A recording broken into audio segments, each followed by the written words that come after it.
Hello ನಮಸ್ಕಾರ, ನೀವು ನೋಡ್ತಾ ಇದ್ದೀರಾ ನ್ಯೂಸ್ ಫಸ್ಟ್. ನಾನು ರಕ್ಷತ್ ಶೆಟ್ಟಿ. ಈಗ ಹೆಡ್ಲೈನ್ಸ್. ಒತ್ತುವರಿ ತೆರವು ಕಾರ್ಯಾಚರಣೆ ಬಗ್ಗೆ ಎಚ್.ಡಿ. ಕುಮಾರಸ್ವಾಮಿ ಗಂಭೀರ. ಕಾಂಗ್ರೆಸ್ ನಾಯಕರ ಸವಾಲಿಗೆ ಸೆಡ್ಡು ಹೊಡೆಯಲು ಮುಂದಾದ ಕೇಂದ್ರ ಸಚಿವ.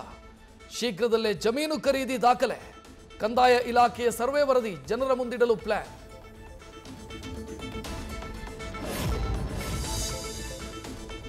ಬಿಜೆಪಿಯವರ ಬೆಂಬಲವಿಲ್ಲ, ಯಾರೂ ಹಣ ಕೊಟ್ಟಿಲ್ಲ, ನನಗೆ ಕಾಂಗ್ರೆಸ್ ಪಕ್ಷದವರೇ ದಾಖಲೆಗಳನ್ನು ಕೊಟ್ಟಿದ್ದು, ನನ್ನ ವಿರುದ್ಧ ಆರೋಪ ಷಡ್ಯಂತ್ರಗಳು ನಡೀತಾ ಇದೆ.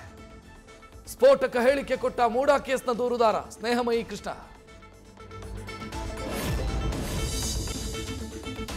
ಮನೆಯವರು ಪ್ರೀತಿ ಒಪ್ಪಲ್ಲ ಅಂದ್ಕೊಂಡು ಎಡವಟ್ಟು ಮಾಡಿದ ಮಗ. ಗ್ರಾಮ ಪಂಚಾಯತ್ ಸದಸ್ಯನಾಗಿರೋ ತಂದೆಗೆ 50 ಲೀಟರ್ ತಂದೆಯ ಮನೆಗೆ 50 ಲೀಟರ್ ಪೆಟ್ರೋಲ್ ಸುರಿದು ಬೆಂಕಿ ಹಚ್ಚಿದ. ಬೆಂಗಳೂರು ಹೊರವಲಯದ ಹಿರೇಂಡಹಳ್ಳಿಯಲ್ಲಿ ಘಟನೆ.